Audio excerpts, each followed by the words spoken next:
मेरा दिल बदल दे, मेरा दिल बदल दे, मेरा दिल बदल। जो कुरान को सीने से लगाते हैं, जो कुरान की तिलावत करते हैं, उसको समझते हैं, पढ़ते हैं, और खुद नहीं किसी आलिम मोतबर मुस्तनद आलिम के पास। ये भी एक फितना है कि खुद ही सीख लो। तो फिर नबियों को क्यों भेजा गया, रसूलों को क्यों भेजा गया? किताब भेज देते अल्लाह ताला, सब खुद ब खुद समझ लेते, और वो लोग तो अरबी थे। लेकिन नहीं, रसूल भेजा गया ताकि वो समझाए, लितुबय्यिन लिन्नास, वजाहत करे कि इस आयत का क्या मतलब है, इससे क्या अहकाम निकलते हैं। और आज हम ये समझते हैं कि खुद ही से सब कुछ बन जाओ, खुद ही से डॉक्टर बन जाओ, खुद ही से इंजीनियर बन जाओ, यूट्यूब पर देखकर सब कुछ बन जाओ। क्यों स्कूलों में जाते हो, कॉलेजों में जाते हो, यूनिवर्सिटियों में जाते हो, इंस्टीट्यूट में क्यों जाते हो? उलमा के बगैर कुछ नहीं हो सकता, याद रखिए। इस उम्मत को कौन बचाएगा? इमाम मालिक रहमतुल्लाह फरमाया उलमा, और डुबाएगा कौन? उलमा। दोनों उलमा हक़ इसकी जो है रहनुमाई करेंगे, उम्मत की जो है गमगुसारी करेंगे। और जो उलमा सू हैं, जो एक दूसरे को लड़ाने में लगे रहते हैं, एक दूसरे की टोपी उछालने में लगे रहते हैं, जो साजिशें करते हैं, जो आपस में इख्तिलाफात को हवा देते हैं, जो मुक्तदियों में आपस में लड़ा भिड़ा देते हैं। हमारे उस्ताद मोहतरम मुफ्ती शोएब साहब रहमतुल्लाह अलैह सूरत के, जब मैं यहाँ आने लगा इमामत के लिए, तो उन्होंने एक वाक़या सुनाया कि सूरत में एक इमाम ने मुक्तदियों में लाठियाँ चलवा दी। तो ऐसा मत बनना कि तुम्हारी वजह से आपस में इख्तिलाफ हो जाए, लोग लड़ने भिड़ने लग जाए। हम तो कौन हैं? उलमा अंबिया इकराम के वारिस हैं। ये तो उम्मत में सुलह सफाई करवाएंगे, उम्मत की रहनुमाई करेंगे, ना ये कि उम्मत में ही इंतशार। तो उम्मत कहाँ जाएगी, किसके पास जाएगी?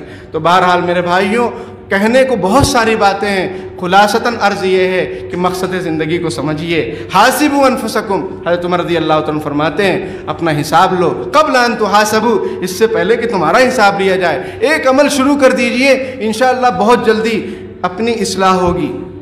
वो क्या है? रोज़ाना सोने से पहले 2-3 मिनट ये सोच लो कि मेरा दिन कैसा गुजरा।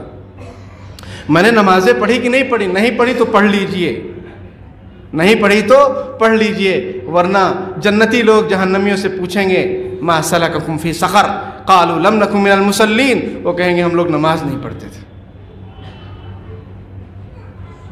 वकुन्ना नख़ूदु मअल वलम नकु नुतइमुल मिस्कीन, और न हम गरीबों को खाना खिलाते थे, मिस्कीनों को खाना खिलाते थे। और वकुन्ना नख़ूदु मअल ख़ाइज़ीन, टाइम पास करते रहते थे बैठकर बातों में। मेरे भाइयों, अपना हिसाब लें इससे पहले कि हिसाब लो। हिसाब आपका लिया जाए और हमारा लिया जाए। कुरान कहता है वलतंजुर नफ्सुन, हर आदमी गौर करे, सोचे, फिक्र करे, मा क़द्दमत लिग़द, कल के लिए उसने क्या तैयारी की है। तो सोने से पहले 2 मिनट मुहासबा कीजिए अपने आप का, अपने मन में डूब के पाजा सुरागे ज़िंदगी। तू अगर मेरा नहीं बनता न बन, अपना तो बन, अपना तो बन, अपना तो ख्याल कर, अपनी कब्र की फ़िक्र कर, अपने हशर की फ़िक्र कर, अपने जो है आमाल नामे की फ़िक्र कर। तो मर्द हो या औरत, वो रोज़ाना सोने से पहले थोड़ी देर के लिए मोबाइल को साइड में कर दें और अपना मुहासबा करें। इंशाअल्लाह इस अमल से खुद की फ़िक्र पैदा होगी, खुद के अंदर इस्लाह का जज्बा पैदा होगा।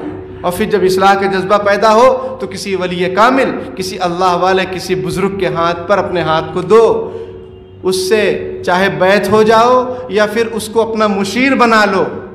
और कोई नहीं मिलता तो ये उलमा इकराम जिंदाबाद हैं। आप सोचेंगे कहाँ अल्लाह वाले हैं? ऐसा नहीं है, अल्लाह वाले बहुत हैं, हम तलाश तो करें।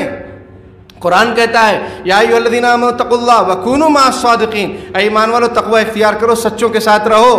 तो सच्चे अगर नहीं होंगे या नहीं हैं तो फिर कुरान हुक्म क्यों दे रहा है? कुरान कोई गलत बात नहीं करता है, सच्चे मौजूद हैं, इसलिए तो उनके साथ रहने का हुक्म दिया जा रहा है। और अल्लामा आलूसी रहमतुल्लाह अलैह फरमाते हैं खालितूहुम लितकूनू मिस्लहुम, ऐसे उलमा सुलहा बुजुर्गान दीन के साथ रहो। कब तक? जब तक तुम उनके जैसे न बन जाओ, जब तक तुम उनके जैसे न बन जाओ, शरीयत और सुन्नत के पाबंद।